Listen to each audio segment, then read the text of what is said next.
ఆదినారాయణ గారు, అట్లాగే రాష్ట్ర గౌరవ మంత్రివర్యులు శ్రీ పొంగిరెడ్డి శ్రీనివాసరెడ్డి గారు, గౌరవ పార్లమెంట్ సభ్యులు శ్రీ రామసహాయం రఘురామరెడ్డి గారు, మరో గౌరవ శాసనసభ్యులు డాక్టర్ తెల్లం వెంకట్రావు గారు, మరో గౌరవ శాసనసభ్యులు రామదాస్ నాయక్ గారు, అట్లాగే గౌరవ చైర్మన్లు మువ్వా విజయబాబు గారు, మరో చైర్మన్ రాయల్ నాగేశ్వరరావు గారు, ఉన్నతాధికారులు అందరికీ, జిల్లా కలెక్టర్ గారికి, ఎస్పీ గారికి, మనందరి ఎన్పీడీసీఎల్ చైర్మన్ గారికి, వేదిక మీద ఉన్నటువంటి ఇతర ప్రజాప్రతినిధులకి, వివిధ గ్రామాల నుంచి ఇక్కడికి విచ్చేసినటువంటి నాయకులకి, మిత్రులకి, పాత్రికేయ మిత్రులకి అందరికి కూడా ముందుగా నా హృదయపూర్వకమైనటువంటి నమస్కారాలు. ఈరోజు జాలే ఆదినారాయణ గారు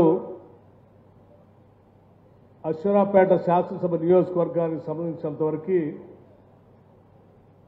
ఈ నియోజకవర్గంలో ఉన్నటువంటి ఏ ఒక్క రైతాంగ సోదరుడు కానీ, ఏ ఒక్క విద్యుత్ వినియోగదారుడు కానీ ఎటువంటి ఇబ్బందులు లేకుండా, ట్రిప్ కాకుండా, లో వోల్టేజ్ లేకుండా ఉండే విధంగా మాకు కొన్ని సబ్స్టేషన్లు కావాలని రాష్ట్ర ప్రభుత్వాన్ని కోరితే అశ్వరాపేట శాసనసభ నియోజకవర్గంలో వారి కోరిక మేరకు ఈరోజు 5 సబ్స్టేషన్లు ఒకటేసారి శాంక్షన్ చేసుకోవటమే కాకుండా వాటికి భూమి పూజ చేసుకునేటువంటి కార్యక్రమాన్ని కూడా ఈరోజు ఏర్పాటు చేసుకున్నాం. ఒక శాసనసభ నియోజకవర్గంలో ఒకటేసారి ఇన్ని సబ్స్టేషన్లు దాదాపు 40 కోట్ల రూపాయల విలువ చేసేటువంటి సబ్స్టేషన్లు ఒకటేసారి ప్రారంభోత్సవం చేసుకోవటం మీ శాసనసభ్యుడు మీ పైన ఉన్నటువంటి ప్రేమ, మీకోసం ఆయన పడేటువంటి తపన వీటి ద్వారా స్పష్టంగా అర్థం అవుతా ఉంది. అందుకే అశ్వరాపేట శాసనసభ నియోజకవర్గ ప్రజలందరి తరఫున ఈ ప్రభుత్వం నుంచి ఈ శాసనసభ్యుడిని నేను మనస్ఫూర్తిగా అభినందిస్తా ఉన్నాను. ప్రజల కోసం, ప్రజల అవసరాల కోసం పనిచేసేటువంటి నాయకులే నిజమైనటువంటి ప్రజా ప్రతినిధులు, నాయకులు కూడా. అందుకే వారు నిత్యం ఈ శాసనసభ నియోజకవర్గం నుంచి ఇల్లు కావాలనో, సబ్స్టేషన్లు కావాలనో, రోడ్లు కావాలనో, వంతెన కావాలనో, కాలువలు కావాలనో, ప్రాజెక్టులు కావాలనో రకరకాలైనటువంటి సమస్యలతోనే కాగితాలు పట్టుకొని వస్తూ ఉంటారు. ముఖ్యమంత్రి రేవంత్ రెడ్డి గారిని కలిసినా, లేకపోతే రెవెన్యూ మంత్రి పొంగిరెడ్డి శ్రీనివాసరెడ్డి గారిని కలిసినా, నన్ను కలిసినా, ఏ మంత్రిని కలిసినా కాగితాలు ఈ నియోజకవర్గ అవసరాల కోసం దరఖాస్తులు రాసుకొని వాటిని శాంక్షన్ చేపించుకునేంత వరకు కూడా వదిలిపెట్టకుండా పనిచేసేటువంటి ఒక శాసనసభ్యుడి నియోజకవర్గానికి దొరకటం నిజంగా అశ్వరాపేట శాసనసభ నియోజకవర్గం అదృష్టంగా నేను భావిస్తా ఉన్నాను. మిత్రులారా, ఎందుకనంటే ఈ శాసనసభ నియోజకవర్గం అత్యంత దూరంగా రాష్ట్రానికి ఉన్నప్పటికీ పెద్ద ఎత్తున గిరిజనులు ఉన్నటువంటి శాసనసభ నియోజకవర్గం, అట్లాగే వ్యవసాయం మీద పెద్ద ఎత్తున ఆధారపడి ఉన్నటువంటి నియోజకవర్గం కూడా. పేదలు, రైతులు, బలహీన వర్గాలు, మధ్యతరగతి కుటుంబాలు, చదువుకున్నటువంటి నిరుద్యోగ యువకులు ఉన్నటువంటి శాసనసభ నియోజకవర్గం. అందుకోసమే ఈ నియోజకవర్గంలో ఉన్నటువంటి అన్ని వర్గాల ప్రజల కోసం నిత్యం అనేక రకాలైనటువంటి ప్రణాళికలు తయారు చేసుకొని వారి అభివృద్ధి కోసం ముందుకు పోతూ భవిష్యత్తులో ఈ అశ్వరాపేట శాసనసభ నియోజకవర్గాన్ని ఒక ఆదర్శవంతమైనటువంటి శాసనసభ నియోజకవర్గంగా తీర్చిదిద్దాలనేటువంటి ఆలోచనతో ముందుకు వెళుతున్నటువంటి శాసనసభ్యుల్ని అభినందిస్తూ ఈ రాష్ట్ర ప్రభుత్వం మీకోసం చేసేటువంటి కార్యక్రమాలు కూడా కొన్ని విషయాలు మీ అందరితో పంచుకోవాలనేటువంటి ఆలోచనతోనే ఈరోజు మీ ముందు మాట్లాడుతూ ఉన్నాం. ఇప్పుడే మన రెవెన్యూ శాఖ మార్చులు పొంగులేటి శ్రీనివాసరెడ్డి గారు రాష్ట్ర ప్రభుత్వం ద్వారా ఈ ప్రభుత్వం అంటే మన ప్రభుత్వం ఇందిరమ్మ ప్రభుత్వం ప్రజాప్రభుత్వం వచ్చిన తర్వాత ప్రజల కోసం తీసుకున్న కార్యకలాపాల గురించి చాలా స్పష్టంగా వివరించారు. వాటితో పాటు ఇంకా కొన్ని విషయాలు కూడా నేను మీ అందరితో పంచుకోవాలనుకున్నాను. ఎందుకంటే 10 ఏళ్లు ఈ రాష్ట్రాన్ని పాలించినటువంటి టీఆర్ఎస్ పార్టీ ఈ రాష్ట్రం వస్తే అందరి జీవితాల్లో మెరుగైనటువంటి భవిష్యత్తు ఉంటుందని, కుటుంబాలు బాగుపడతాయని, నియోజకవర్గాలు అభివృద్ధి చెందుతాయని, తెలంగాణ రాష్ట్రం అద్భుతమైనటువంటి రాష్ట్రంగా ఎదుగుతుంది. ఇక్కడ ఉన్నటువంటి వనరులన్నింటినీ మన కోసం మనం ఖర్చు పెట్టుకుంటే ఈ దేశంలో ఏ రాష్ట్రంతో కూడా వెనకబడకుండా అన్ని రాష్ట్రాల కంటే ముందుకు పోయే దిశలో మనం ఎదుగుతామనేటువంటి ఆలోచనతోనే ఆనాడు ఉమ్మడి రాష్ట్రంలో ఉన్నటువంటి తెలంగాణ రాష్ట్రాన్ని ప్రత్యేక రాష్ట్రం కావాలని పెద్ద ఎత్తున పోరాటం చేశాం.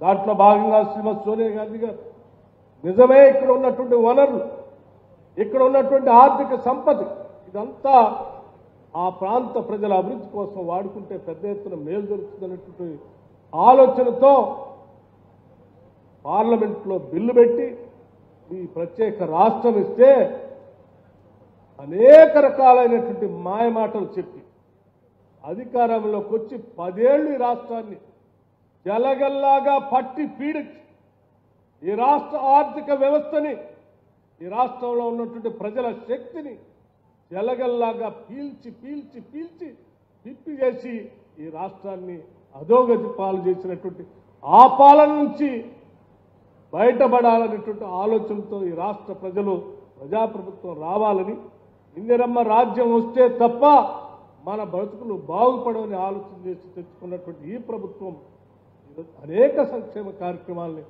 తీసుకొని ప్రజల మధ్యకు వెళ్తూ ఉంటే సంవత్సర కాలం కూడా తిరగకముందే ఆ ఫామ్ హౌస్లో పడుకొని ఒక బహిరంగ సభని వరంగల్లో పెట్టుకొని ఆనాడు అడ్డగోలుగా సంపాదించినటువంటి డబ్బులతో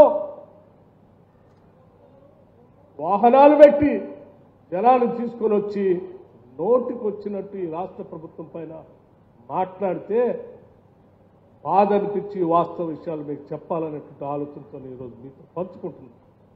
ఆలోచన చేయండి. ఆ రోజు ధనిక రాష్ట్రాన్ని ఇచ్చాం మీకు. ధనిక రాష్ట్రం ఇస్తే 7.5 లక్షల పైబడి ఈ రాష్ట్రాన్ని అప్పులు పాలు చేశాం. పోనీ 7.5 లక్షల కోట్ల రూపాయల అప్పులు చేసి ఏమన్నా ప్రజా సంక్షేమం కోసం ఏమన్నా కార్యక్రమాలు చేశారా? మీరు చెప్పినటువంటి డబల్ బెడ్రూమ్ ఇల్లు ఏమన్నా ఇచ్చారా? మీరు చెప్పిన 3 ఎకరాల భూమి ఇస్తా అని చెప్పిన మాట నిజం చేశారా? ఇంటికో ఉద్యోగం ఇస్తా అని చెప్పారు, ఇచ్చారా? ప్రతి మండలంలో 3ంటికి తగ్గకుండా ఎల్కేజీ టు పీజీ వరకు పాఠశాలలు కడతామని చెప్పారు, కట్టారా?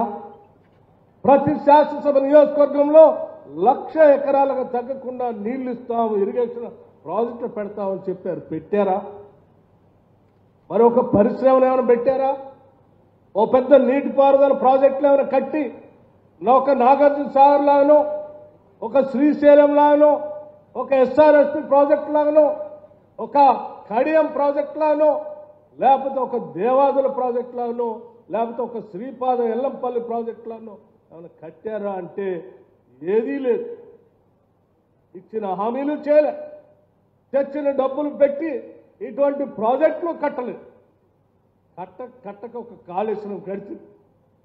అక్కడ వద్దయ్యా బాబు అది కరెక్ట్ కాదని చెప్తే 1,00,000 కోట్లు తీసుకొచ్చి అక్కడ ఆ గోదావరిలో పోసి ఇవాళ అది కుంగిపోయేటట్టు చేసి ఆ డబ్బులు కూడా దేనికి పనికి రాకుండా చేసి అంతిమంగా అన్నీ చేసి రాష్ట్రాన్ని దివాళా దీపించి రాష్ట్ర సొమ్మంతా కాజేసి మళ్ళీ తిరిగి తగుదనమ్మా అని వచ్చి ఈరోజు ప్రజల కోసం 7 లక్షల కోట్ల అప్పు మా మీద పడేసిపోయినా ఈ రాష్ట్రాన్ని కుదబెట్టి బ్యాంకులకి 7.5 లక్షల కోట్లు అప్పు తెచ్చినా ఈ ప్రజలకు మనం ఏదో చేయాలనేటువంటి ఆలోచనతో ఈనాడు రేవంత్ రెడ్డి గారు ముఖ్యమంత్రిగా ఈ రాష్ట్ర కేబినెట్లో ఉన్నటువంటి సహచర మంత్రివర్గ సభ్యులు అందరూ ఆలోచన చేస్తారు. పేదవాళ్ళు ఇళ్ల కోసం ఎదురు చూస్తూ ఉన్నారు. ఆనాడు ఇచ్చినటువంటి ఇందిరమ్మ ఇళ్ళు రావట్లేదు. మనం ఎట్టి పరిస్థితుల్లో పేదవాళ్ళందరికీ ఇళ్ళు ఎట్టి పరిస్థితుల్లో ఇవ్వాలనేటువంటి ఆలోచనతో ఈరోజు 22,500 కోట్ల రూపాయలతో ప్రతి శాసనసభ నియోజకవర్గానికి 3,500 ఇళ్లు తగ్గకుండా రాష్ట్ర వ్యాప్తంగా 4.5 లక్షల ఇళ్లని ఒకటే సంవత్సరం శాంక్షన్ చేసుకుని ఈరోజు ముందుకు పోతా ఉన్నామే. ఏమీ కనపట్లేదా నీకు? ఉద్యోగాలు ఇస్తా అంటే రాష్ట్రంలో ఇంటికో ఉద్యోగం ఇస్తా అంటే పాపం బిడ్డలంతా చదివించుకొని ఎదురు చూస్తున్నటువంటి ప్రజలకి బిడ్డలకి 10 సంవత్సరాలు గడిచినా ఒక గ్రూప్ 1 ఎగ్జామ్ కండక్ట్ చేయవచ్చు. మేము రాగానే పబ్లిక్ సర్వీస్ కమిషన్ ప్రక్షాళన చేయడమే కాకుండా గ్రూప్ 1 పరీక్షలు నిర్వహించడమే కాకుండా దాదాపు 57,000 ప్రభుత్వ ఉద్యోగాలు ఒక సంవత్సర కాలంలోనే 57,000 ఉద్యోగాల్ని నియమించి నియామక పత్రాలు ఇచ్చి ఇవాళ నిరుద్యోగ యువతి యువకులకి ఉద్యోగ అవకాశాలు కల్పించడమే కాకుండా మరో 30,000 ఉద్యోగాలకి ఈరోజు ప్రాసెస్ నడుస్తూ ఉందంటే దాదాపు 1,00,000 ఉద్యోగాలు ఈ సంవత్సరంలోనే ఇవ్వాలనేటువంటి ప్రణాళికలతో ముందుకు పోతా ఉన్నాం. ఏమి కనపట్లేదా మీకు? ప్రభుత్వ ఉద్యోగాలే కాకుండా ప్రభుత్వ ఉద్యోగాల్లో బహుశా అందరికీ అవకాశాలు రాకపోయినా కూడా లక్షలాది మంది చదువుకున్నటువంటి నిరుద్యోగ యువతి యువకులకి స్వయం ఉపాధి పథకం కింద వాళ్ళ కాళ్ళ మీద వాళ్ళు నిలబడాలని దాదాపు 9,000 కోట్ల రూపాయలతో రాజీవ్ ఆరోగ్యశ్రీ అనేటువంటి రాజీవ్ యువ వికాసం అనేటువంటి కార్యక్రమాన్ని 9,000 కోట్ల రూపాయలతో ఈ సంవత్సరమే మొదలుపెట్టి మీ అందరి చేత అప్లికేషన్లు పెట్టి జూన్ 2వ తారీఖు నాడు వాళ్ళందరికీ శాంక్షన్ లెటర్లు ఇస్తామని చెప్పామే. 5 లక్షల మంది నిరుద్యోగ యువతి యువకులు వాళ్ళ కాళ్ళ మీద వాళ్ళు నిలబట్టడానికి రాజీవ్ యువ వికాసం అనేటువంటి కార్యక్రమాన్ని 9,000 కోట్లు 10 సంవత్సరాలు ధనిక రాష్ట్రం 7.5 లక్షల కోట్లు అప్పు తెచ్చాం. ఏమి ఆ రోజు ఆలోచన రాలేదు? ఈ నిరుద్యోగ యువతి యువకుల కోసం ఇటువంటి సెల్ఫ్ ఎంప్లాయ్మెంట్ స్కీమ్ చేద్దాం ఎందుకు ఆలోచన చేయలేదు? ఈరోజు మాకు ఆ భారం ఉన్నప్పటికి కూడా వాళ్ళ కోసం ఈ కార్యక్రమాన్ని చేపట్టామే. మేమే ఏ సంక్షేమ కార్యక్రమాన్ని మీరు మొదలుపెట్టిన దాన్ని ఆపలేదే. కళ్యాణ లక్ష్మి ఆపలేదు, లేకపోతే రైతు భరోసా కార్యక్రమాన్ని మీరు 10,000 ఇచ్చినప్పుడు శ్రీనివాసరెడ్డి గారు చెప్పినట్టు మేము ఎకరానికి 12,000 పెంచామే. నువ్వు 10 లక్షల రూపాయలు రుణమాఫీ చేస్తా అంటే చేయకపోతే మేము వచ్చినటువంటి 4-5 నెలల్లోనే దాదాపు 21,560 కోట్ల రూపాయలతో రుణమాఫీ చేశామే. నువ్వు 1,00,000 రూపాయలు చేయకపోతే మేము కనీసం 2 లక్షల వరకు మొదటి సంవత్సరంలోనే నువ్వు 10 ఏళ్ళు చేయకపోయినావు. మేము మొదటి సంవత్సరంలోనే 21,000 కోట్ల పైబడి ఇవాళ రైతాంగ సోదరులకు ఇచ్చామే. నువ్వు 10 సంవత్సరాల రైతు సోదరుల కోసం ఏమి పట్టించుకోకుండా ఇన్సూరెన్స్ చేయకుండా వదిలేస్తే మేము 1,970 కోట్ల రూపాయలతో రైతు సోదరుల కోసం ఇన్సూరెన్స్ కట్టామే. ఇది రాష్ట్ర ప్రభుత్వం తరఫున రైతుల కోసం కట్టాము. మీరు 10 సంవత్సరాలు కట్టలేదే.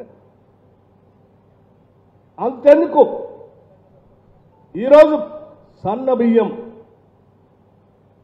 రాష్ట్ర వ్యాప్తంగా ఉన్నటువంటి ప్రజానికాన్ని ధనిక రాష్ట్రంగా డబ్బులు ఉండి మళ్ళీ ఇంకో 7.5 లక్షల కోట్లు అప్పు తెచ్చుకొని కూడా ఏ పేదవాళ్ళకి ఆ రోజు సన్న బియ్యం పెట్టాలన్న ఆలోచన నీకెందుకు రాలేదు? ఈరోజు రాష్ట్ర వ్యాప్తంగా 90 లక్షల కుటుంబాలు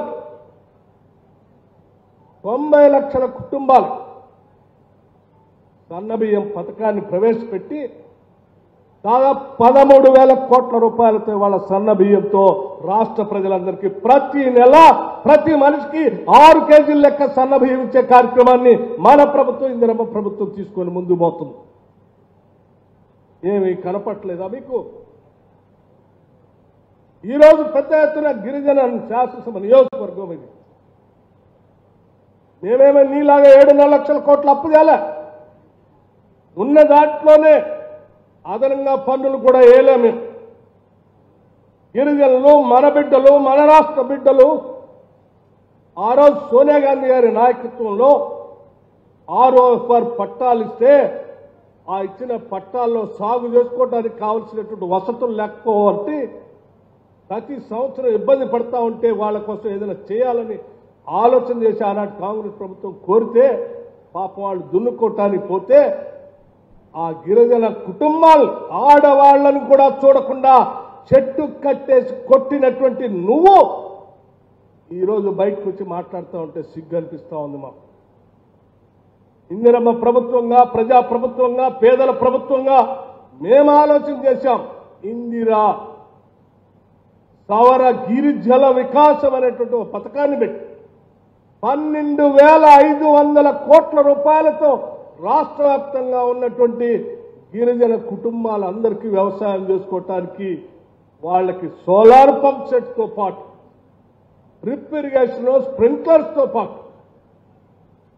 ప్లాంటేషన్, హార్టికల్చర్ మొక్కలతో సహా అన్ని పెద్ద ఎత్తున ఇచ్చేటువంటి కార్యక్రమాన్ని ఈరోజు ఇందిరమ్మ ప్రభుత్వం ఒక పథకంగా తీసుకొని, ఒక ఉద్యమంలాగా తీసుకొని రేపు పొద్దున 18వ తారీఖు నాడు ఈ రాష్ట్రంలో మహబూబ్నగర్ జిల్లాలో, నాగర్ కర్నూలు జిల్లాలో, ఆనాడు ఉమ్మడి మహబూబ్నగర్ జిల్లా, ఇప్పుడు నాగర్ కర్నూలు జిల్లాలో అచ్చంపేట శాసనసభ నియోజకవర్గంలో చెంచుల కుటుంబాల నుంచి రాష్ట్ర ముఖ్యమంత్రి రేవంత్ రెడ్డి గారు ఈ పథకాన్ని ప్రారంభించబోతా ఉన్నారు. రాష్ట్ర వ్యాప్తంగా ఉన్నటువంటి ప్రతి గిరిజన కుటుంబానికి ఈ పథకాన్ని అందజేస్తాం. అక్కడ లాంచ్ చేయటం మొదలు ప్రతి శాసనసభ నియోజకవర్గంలో ఉన్నటువంటి గిరిజన కుటుంబాలకు సంబంధించి ఇందిరా సౌర జల వికాస కార్యక్రమాన్ని పెద్ద ఎత్తున ప్రతి శాసనసభ నియోజకవర్గంలో మొదలు పెడతాం. అశ్వరాపేట శాసనసభ నియోజకవర్గంలో కూడా మీ అందరి ముందు చెప్తా ఉన్నాం. ఆడ 18వ తారీఖు లాంచ్ అయిన తర్వాత మీ శాసనసభ్యుడు గ్రామాల తిరిగి ఇక్కడ ఉన్నటువంటి గిరిజన కుటుంబాలందరికీ కూడా ఈ గిరి జల వికాసం ఇచ్చే కార్యక్రమాన్ని పెద్ద ఎత్తున మొదలు పెడతాం. ఇది ఈ ప్రభుత్వానికి ప్రజల పట్ల ఉన్నటువంటి చిత్తశుద్ధి. అంతేకాదు ఈరోజు 200 యూనిట్ లోపల నేను అడుగుతా ఉన్నాను. చాలా గ్రామాల్లో ఈరోజు 80 నుంచి 85%, కొన్ని గ్రామాలైతే 90% కూడా ఉచితంగా 200 యూనిట్ల వరకు జీరో బల్బ్ కార్యక్రమాన్ని కరెంటు ఉచితంగా ఇస్తే 85 నుంచి 90% ప్రజలు ప్రతి గ్రామంలో ఈరోజు లబ్ధి పొందుతూ ఉన్నారు. బిల్లు కట్టకుండా ప్రతి నెల వాళ్ళ కరెంటు ఉచితంగా 200 యూనిట్ల వరకు ఇస్తా ఉన్నాం. ఆ పేద కుటుంబాలందరిలో వెలుగు నింపుతా ఉన్నాం. ఇది రాష్ట్ర ప్రజల తరఫున మీ అందరికీ ఇక్కడ నుంచి నేను సందేశం ఇవ్వదలుచుకున్నా. ఆ రోజు ధనిక రాష్ట్రం 7.5 లక్షల కోట్ల అప్పు తెచ్చావు.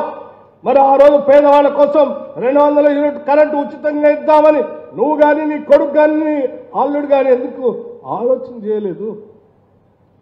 ఈరోజు ఇందిరమ్మ ప్రభుత్వం వచ్చి పేదలకు ఇస్తామంటే బయటకు వచ్చి వీళ్ళకి పాలన చేత కాదు, సర్వనాశనం చేస్తున్నారు అని చెప్తున్నారు. పాలన చేత కాదు అంటే ఏంటి?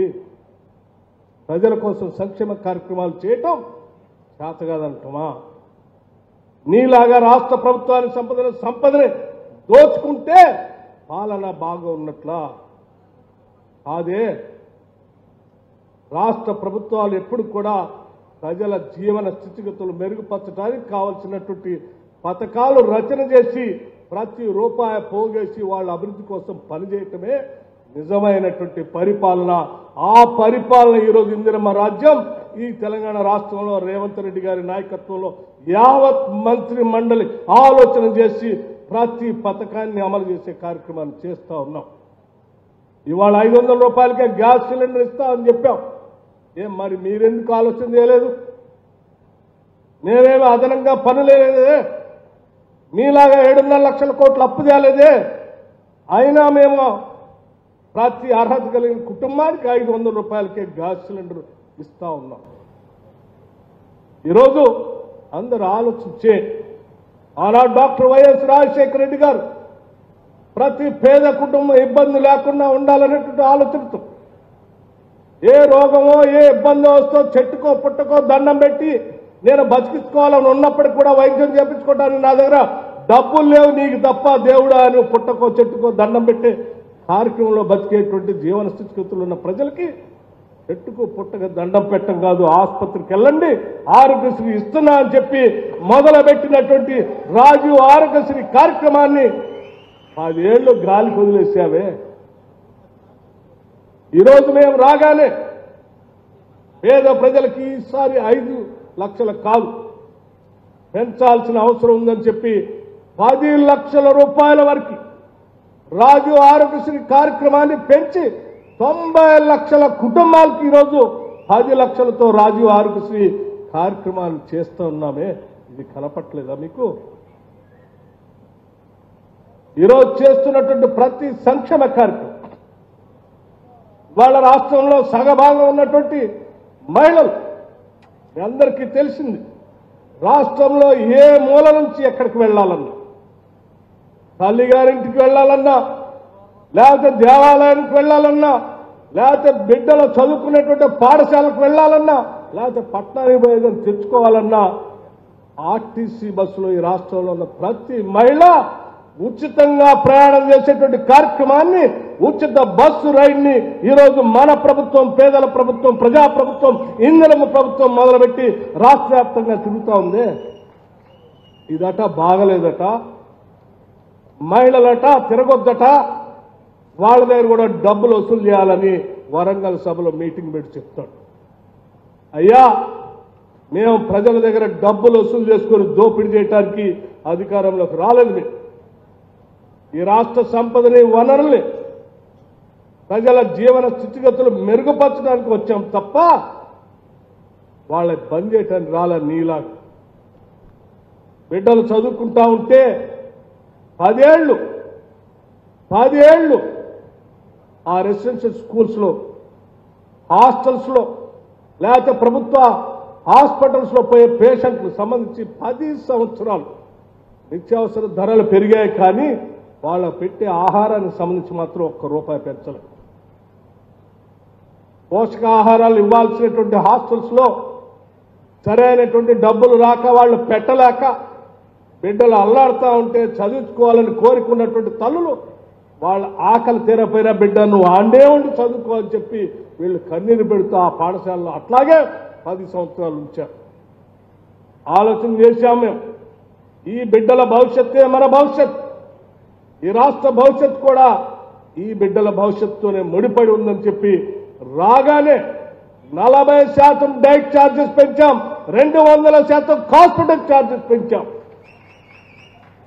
అంతేకాదు వాటితో పాటు ప్రపంచంతో పోటీ పడేటట్టుగా తెలంగాణ బిడ్డలు ఎదగాలనేటువంటి ఆలోచనతో ఈరోజు ప్రతి శాసనసభ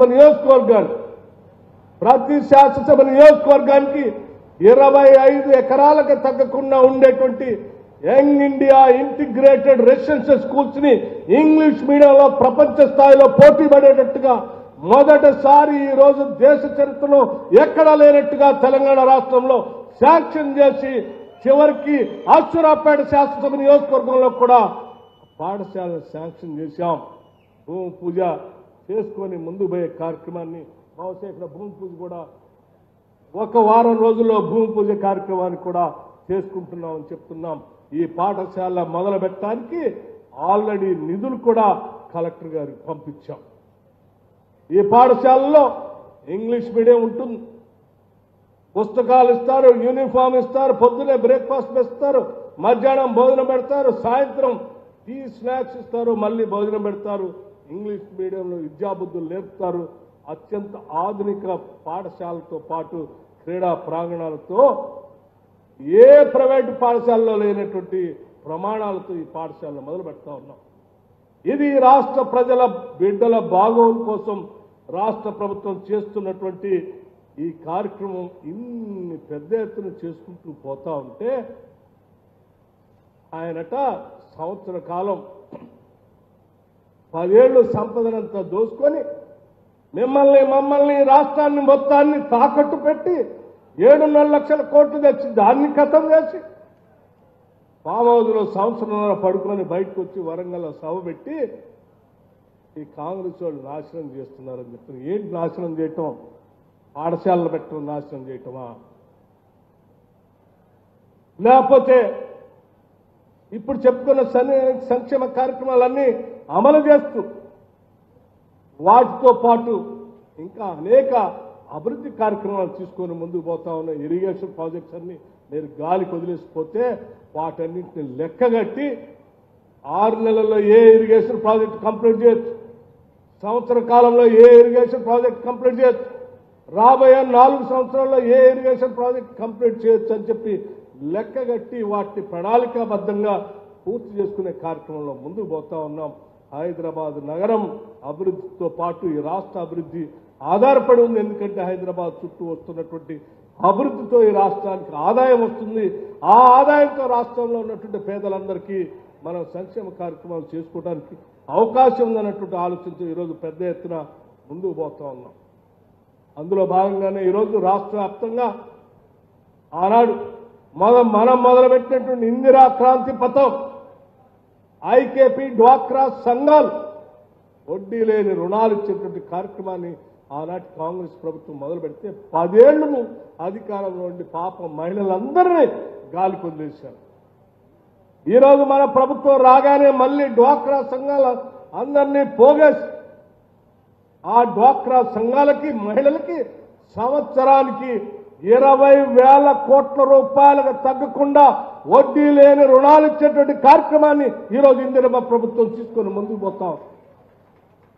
ఆ మహిళలకి వ్యాపారాలు చేపించబోతా ఉన్నాం, క్యాంటీన్లు పెట్టిస్తా ఉన్నాం, ఆర్టీసీ బస్సులు ఇప్పిస్తా ఉన్నాం, సౌర విద్యుత్ పెట్టేటువంటి పరిశ్రమను వాళ్ళతో పెట్టిస్తా ఉన్నాం.